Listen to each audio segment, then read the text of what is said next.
বৃক্ষরোপণ কর্মসূচি পালন করি।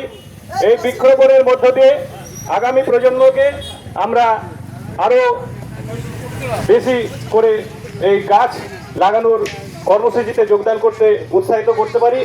এই জন্য আমাদের এই কর্মসূচি নেওয়া হয়েছে।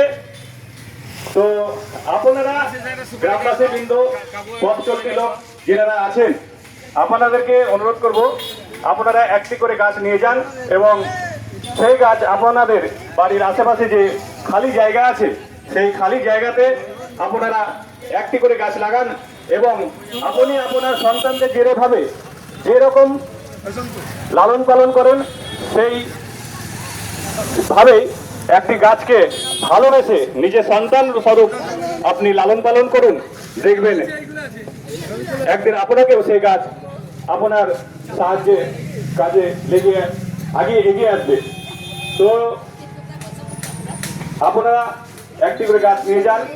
এখানে কোনো গাছের মূল্য দিতে হবে না আপনাদের, আপনারা শুধু গাছ নিয়ে যাবেন এবং গাছকে সযত্নে লালন পালন করবেন।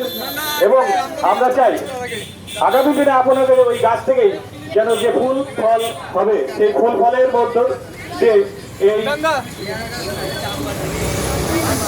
পশু পাখি যারা আছে যে গাছে ফল ধরে সেই ফলকে তারাও যেন বেঁচে থাকতে পারে, সাধারণ মানুষের কাজে লাগতে পারে।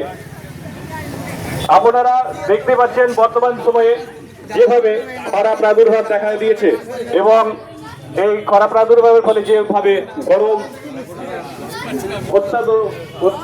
অত্যন্ত গরম এবং সেই গরমের মধ্য দিয়ে আমাদের দিন কাটাতে হচ্ছে। এই খরা প্রাদুর্ভাব থেকে রক্ষা করতে গেলে আমাদেরকে গাছ লাগাতে হবে।